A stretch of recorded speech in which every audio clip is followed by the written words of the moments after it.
Selamat datang di episode ke-11. Tidak menyangka sudah melewati 10 episode membuat vlog ini, membuat perjalanan dokumentasi saya. Banyak hal yang belum sesuai harapan tentu saja, tapi menyenangkan untuk membagikan pesan ini. Mungkin belum banyak yang menonton video ini, mungkin belum banyak yang tahu tentang channel ini, tapi tidak apa-apa gitu. Saya akan terus sebisa mungkin saya akan men-share hal-hal yang saya lakukan, terutama di psikologi, pendampingan psikologi olahraga ini. Semoga itu suatu hari nanti akan berguna gitu, dan ini juga menjadi dokumentasi pribadi saya untuk mengenang apa yang saya lakukan, karena I love what I doing so much. Selamat datang di My Journey Wiki Vlog. Let's go!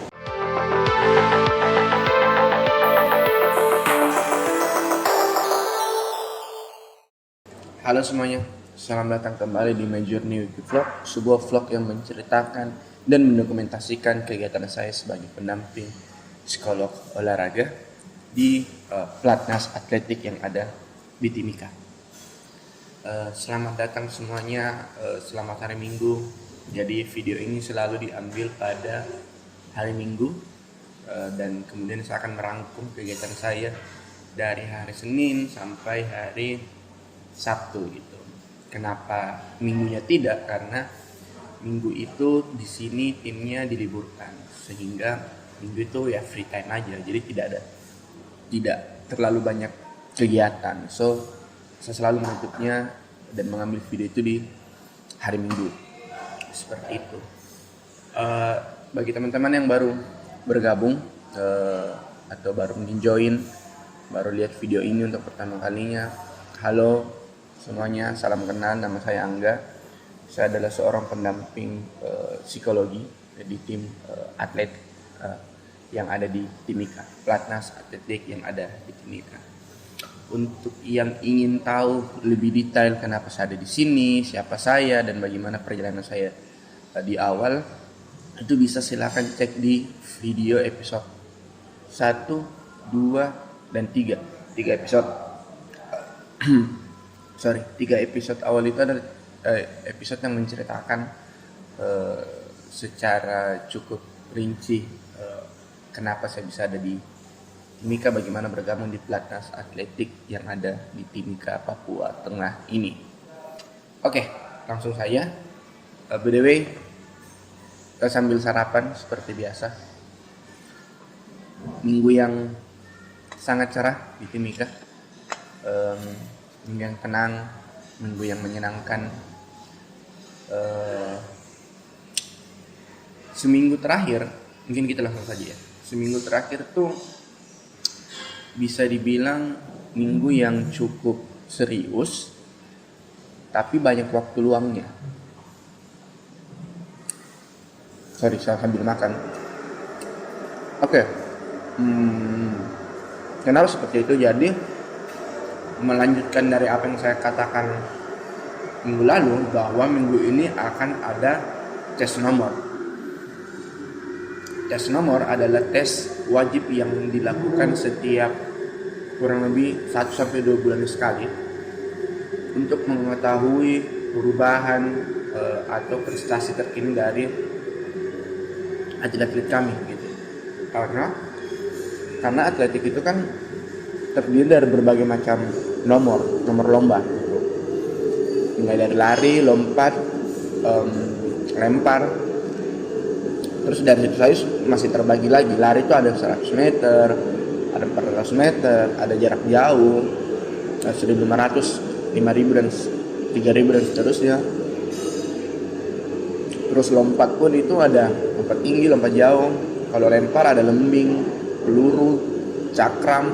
Jadi memang banyak nomor, sehingga secara karena ini adalah olahraga individu, maka perlu mengetahui track recordnya gitu, track record progres setiap atlet yang ada.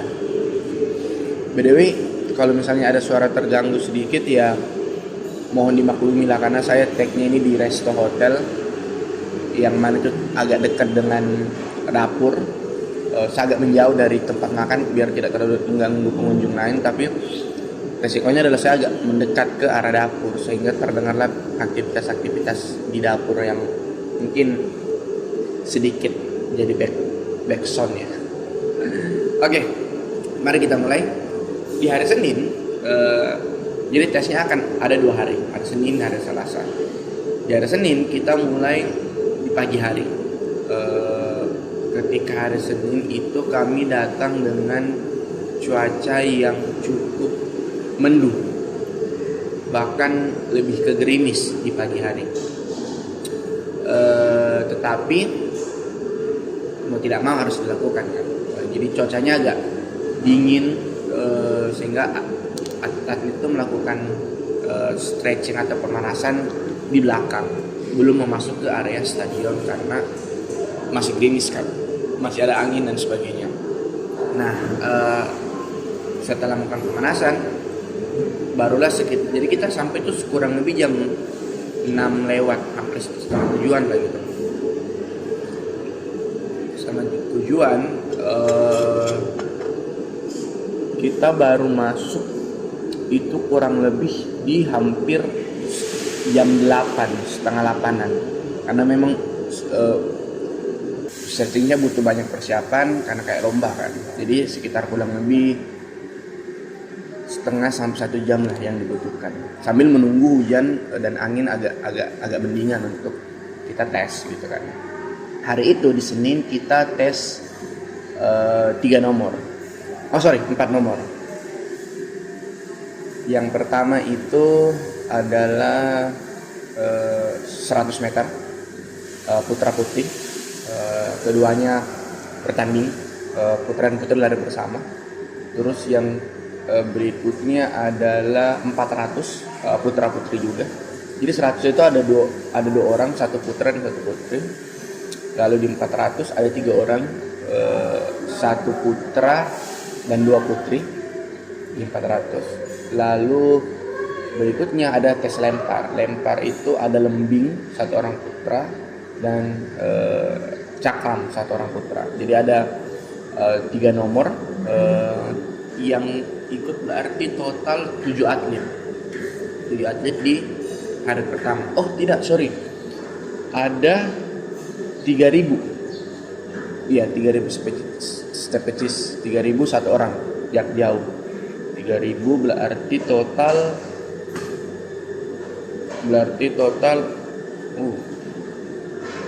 berarti total tuh sekitar 8 atlet yang ikut bertanding tes nomor gitu pada hari itu.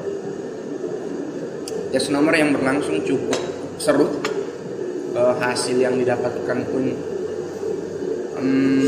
lumayan, tidak bisa dibilang baik karena dari total 4 nomor itu mungkin yang baru dapat tembus limit yang diharapkan itu cuma sekitar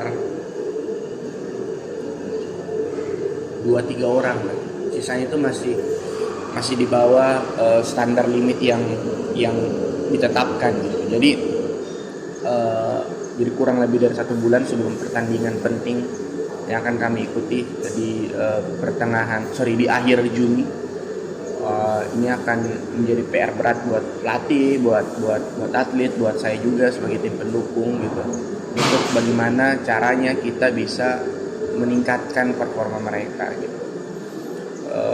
Ya walaupun ada faktor cuaca dan karena dingin, angin itu sedikit mempengaruhi performa mereka. So udah gitu, Senin berakhir, hanya ada pagi, sore full istirahat karena besoknya di Selasa kita tes lagi. Selasa tes itu ada 2 nomor saja, yaitu nomor 200 putra putri, 200 ya putri saja, 200 putri dan jarak jauh di 1.500. Jaraknya ini 1.500. So hanya ada 2 nomor, jadi cuacanya pun ketika kami datang tidak terlalu bagus, tapi sedikit lebih baik daripada hari pertama, hari Senin. Tes 200 ada 3 orang putri. Jadi yang tes 200 hari Selasa itu adalah orang-orang yang sudah melakukan tes daerah pertama, 1 orang dari 100 meter putri dan 2 orang dari yang 400 meter putri. Mereka ambil 2 nomor, turun ikut di 200. Terus yang 1500 adalah orang yang sama mengikuti tes pada saat 3000 stepecis yang hari Senin pertama, di hari pertama. Hasilnya cukup oke. Di 200 terutama, karena waktu anak-anak di lari 200 itu cukup baik, walaupun ada 1-2 orang yang masih belum mampu maksimal, tapi secara garis besar 200-nya mereka lumayan gitu untuk mencapai target limit yang ditetapkan itu semakin baik. Untuk 1500 memang masih banyak, masih ada kekurangan lah, waktunya cukup sedikit meleset dari target, tapi masih ada waktu untuk diperbaiki. Terutama di jarak jauh ini menjadi tugas berat dari saya, karena memang yang pelari jarak jauh kita tuh di sini sedikit punya saya harus punya konsen lebih, karena membuat dirinya fokus dan konsentrasi dan mengendalikan emosi untuk lari jarak jauh itu tidak mudah gitu, karena cenderung membosankan karena hanya mutar berkali-kali, dan ketika kita tidak punya kemampuan untuk mengontrol emosi, menjaga konsentrasi, menjaga fokusnya tetap ada di lintasan selama dia berlari, itu adalah menjadi PR yang cukup berat gitu, sehingga ya itu yang harus menjadi perhatian lebih gitu, jarak jauh. Trikinya di situ guys. Sudah Selasa selesai, Rabu itu istirahat, totally istirahat. Cuman pagi itu masih ada yang ke lapangan, cuma untuk jogging ringan, peregangan. Tapi pada dasarnya Rabu itu istirahat karena habis tes. Kamis itu sebenarnya masih istirahat, tapi karena kita memang punya sesi kolam yang harusnya memang kolam, kita tuh recovery-nya kolam. Jadi sebagai bagian dari recovery, tim memanfaatkan water recovery di kolam. Walaupun ada beberapa nomor yang recovery-nya melalui beban, mereka meningkatkan kembali di mengangkat beban, mereka tetap angkat beban. Tapi ada yang sebagian besar lainnya memang utamanya adalah di water recovery. Sudah Jumat sudah mulai masuk kembali, tapi masih dalam tahap peregangan. Saya tidak ikut ke lapangan hari Jumat. Begitupun Sabtu pagi, Sabtu pagi itu agak mendung, jadi hanya pemanasan ringan di lapangan belakang, tidak ada aktivitas. Baru masuk program utama tuh kembali di hari Senin besok, sehingga tidak Jumat Sabtu saya tidak ikut ke lapangan gitu. Karena Jumat siangnya saya melakukan sesi psikologi, hari yang sangat saya tunggu-tunggu, karena di sesi itu adalah sesi saya pribadi gitu. Saya mempunyai kendali penuh atas apa yang terjadi selama sesi tersebut. Makan guys, ini review sedikit sarapan dari hotel, roti goreng isinya kelapa dan Oke. Jadi sesi Sabtu siang saya memilih untuk menontonkan mereka sebuah film. Jadi sesinya adalah nonton film. Film yang saya pilih adalah salah satu film olahraga favorit saya. Judulnya Creed. Creed ini adalah film tinju. Kalau mungkin teman-teman penyuka film olahraga tuh pasti tahu nih film Creed. Petinju, tahu Rocky Balboa. Nah, Rocky Balboa ini bukan lagi jadi pemain, bukan lagi jadi atlet tinjunya, tapi sekarang menjadi pelatih. Dia melatih Adonis Creed, anak dari partner atau temannya semasa dia bertanding, Apollo Creed.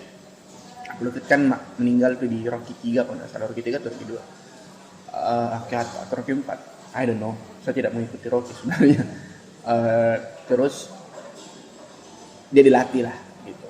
Nah kemudian dari menonton film ini, kami kemudian berdiskusi mengenai hal-hal apa saja yang didapatkan setelah menonton film ini dari anak-anak atlet gitu.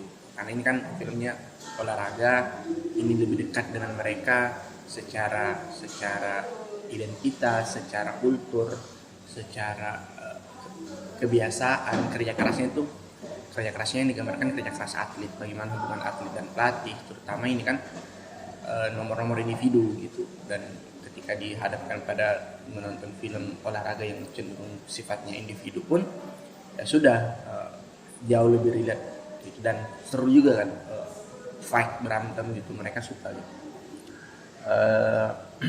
Nontonnya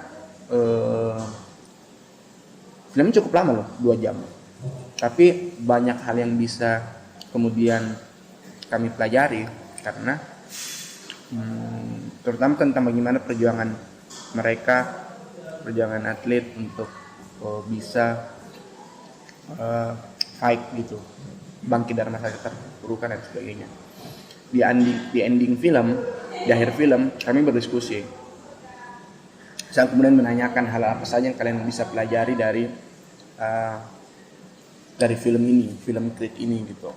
Dan semua mampu mengambil pesan-pesan penting tentang bagaimana dia kerja keras, bagaimana dia diremehkan, bagaimana dia akhirnya ketemu pelatih yang tepat yang bisa membawa dia. Hubungan pelatih dan atlet ini sangat lumayan terhighlight di film ini, dan atlet itu cukup relate dengan hal itu.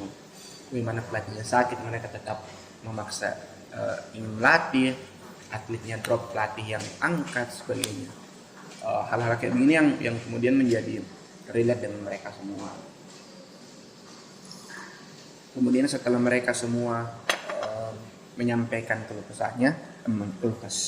menyampaikan opininya terkait film itu, saya kemudian coba mengambil intisari yang dari versi saya gitu. Jadi di film Creed itu kan jadi kan ketika di awal dia tidak mau diakui sebagai anak Apollo Creed, dia tidak ingin dikenal, dia ingin datang dengan namanya sendiri. Terus datanglah cibiran-cibiran, datanglah hal-hal yang dia diremehkan, kayak kau hanya beruntung karena kau ada namanya bapakmu gitu, sehingga kau bisa ada di sini. Kau di sini tuh tidak berjuang gitu. Padahal yang orang tahu bahwa dia tuh berjuang tidak menggunakan nama bapaknya selama berkali-kali. Tapi akhirnya terkenal, akhirnya beritanya lepas, kemudian dia kenal, kemudian dihujat gitu. Kemudian dia mendapat sorotan kan karena hal itu. So dia kemudian banyak cibiran lah, dan akhirnya dia membuktikan bahwa dia itu memang layak gitu jadi petinju profesional dan layak untuk ada di atas ring untuk di partai besar gitu. Nah, yang saya highlight dari kejadian itu adalah orang-orang tuh mencibir soal kau tuh hanya beruntung ada di sini, kau tuh beruntung ada di sini. Seakan hal itu kemudian meremehkan kerja keras.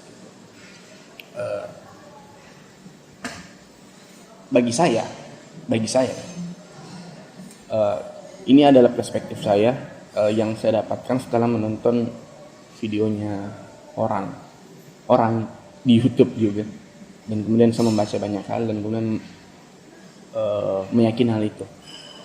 Jadi gini, bagi saya itu tidak percaya ada namanya keberuntungan, karena bagi saya pribadi keberuntungan itu adalah usaha bertemu dengan kesempatan.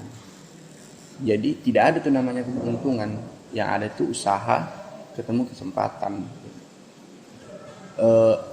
Dari film itu kita belajar gitu. Adonis Creed ini, petinju ini dicibir bahwa kau hanya beruntung karena kau punya nama bapakmu gitu. Oke lah, taruhlah dia memang punya nama bapaknya, dia adalah biologis dari bapaknya.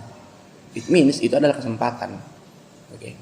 Tapi kalau dia tidak kerja keras, dia tidak berusaha dari muda, latihan tinju, ikut pertarungan jalanan hingga ke Meksiko, latihan sendiri, kerja keras sendiri, dan ketika itu tidak akan berguna gitu. Membawa nama besar bapaknya tidak akan membuat dia jadi tangguh di atas ring. Itu hanya memberikan dia kesempatan lebih. Tapi dengan usaha keras yang dia lakukan selama ini, lalu kemudian tiba-tiba kesempatan itu datang, dan itu dikombinasikan, that's it. Itulah hasilnya ada gitu. Atau seperti analoginya begini, kalian jalan kaki, terus nemu uang jatuh di pinggir jalan. Oke. Orang bilang itu beruntung. Tidak, itu adalah usaha bertemu kesempatan. Saya jelaskan. Kalau kalian tidak jalan di jalanan tersebut, itu kan namanya usaha. Kalian jalan itu namanya usaha. Kalau kalian lebih memilih tidur di kamar, duduk saja, malas-malasan, tidak kemana-mana, tidak bergerak, ya sudah. Walaupun uangnya ada di situ, kalian tidak akan dapat karena kalian tidak berusaha. Tapi misalnya kalian pun sudah jalan apa, tapi kesempatannya belum datang, atau artinya uangnya belum jatuh di situ, ya kalian juga nggak akan nemu. Tapi karena kalian berusaha melakukan sesuatu, lalu kesempatannya ada dan kalian bertemu, ya sudah, selesai gitu, ketemu. Makanya orang bilangnya keberuntungan. Enggak, usaha bertemu kesempatan, atau persiapan bertemu kesempatan gitu. Ya kalian berusaha saja dulu, kalian bersiap saja dulu, kalian kerja keras saja dulu. Toh nanti pada akhirnya ketika kesempatan itu datang, kalian tidak menyia-nyiakannya, kalian bisa untuk melakukan itu. So kalau kita hanya menunggu kesempatan itu datang tanpa pernah kita berusaha sama sekali, it's nothing. Kita ingin nih mau sekolah ke luar negeri contoh, kita menunggu beasiswanya datang. Tapi ketika beasiswa itu datang, kemudian kita tidak mempersiapkan berbagai hal, misal belajar bahasa Inggris, menyiapkan skor IELTS atau TOEFL, menulis writing atau mencapai nilai standar yang ditetapkan oleh kampus tujuan, yang nggak akan dapat walaupun beasiswanya ada depan mata. Tapi kan ketika kita usaha terus, kita akan, kesempatan itu bukan hal yang bisa kita kontrol gitu. Kita tuh hanya bisa, saya tuh selalu meyakini bahwa kalau kita ingin memusingkan sesuatu, pusingkanlah hal yang bisa kita kontrol. Kalau hal yang tidak bisa kita kontrol tuh ngapain? Kita tidak bisa apa-apa gitu. Yang bisa kita kontrol apa? Ya usaha kita, persiapan kita gitu. Kesempatan itu adalah rahasianya Tuhan, rahasia. Bisa saja itu tiba-tiba datang dari mana saja. Kesempatan itu bisa datang dari mana saja. Tapi yang jelas kalian berusaha tidak untuk sampai ke sana. Karena kalau kalian sudah cukup usaha, kesempatannya datang, klop, selesai. Kalian mencapai apa yang kalian inginkan gitu. Tapi kalau kalian cuma hanya sibuk bermimpi, menunggu kesempatan yang datang dulu baru berusaha, nggak akan bisa. Contoh kemarin, SEA Games, oke? Atlet-atlet, kesempatannya untuk menorehkan sejarah untuk negaranya ada di tenis, di hoki, di sepak bola, di basket putri 5-on-5. Kesempatannya ada nih, kesempatan untuk kalian membuat sejarah untuk bangsa kalian, menjadi yang terbaik di nomor kalian di cabang olahraga kalian di Asia Tenggara. Kesempatannya ada. Tapi kalau mereka tidak berusaha latihan keras dari persiapan berbulan-bulan yang lalu, yang nggak akan jadi juara. Akan jadi. So, keberuntungan adalah usaha bertemu kesempatan. Kesempatannya kapan datang? Itu urusan semesta. Usahanya bagaimana? Ya itu urusan kamu. Itu urusan kita. Itu urusan kita menyiapkan, kita berusaha. So, bagi teman-teman semua, kalau kalian hanya berharap keberuntungan itu jatuh dari langit, tanpa kalian pernah berusaha, wake up, bangun dari mimpi. It's not enough. Mimpi sudah cukup, saatnya mewujudkan dengan berusaha. Hal itu yang ingin saya ajarkan ke teman-teman atlet yang ada di sini, bahwa usaha saja dulu, kesempatan akan datang dengan sendirinya, mungkin bahkan tanpa pernah kita minta. So mungkin itu aja yang ingin saya share ke teman-teman semua hari ini. Semoga itu bermanfaat buat kita semua. Mungkin gitu saja. Thank you semuanya sudah menonton. Silakan komen, berikan like-nya, dan subscribe atau share ke semua orang jika kalian menyukai video ini. Sudah memasuki episode 11 loh. I love doing this. Thank you. Bye. Ciao.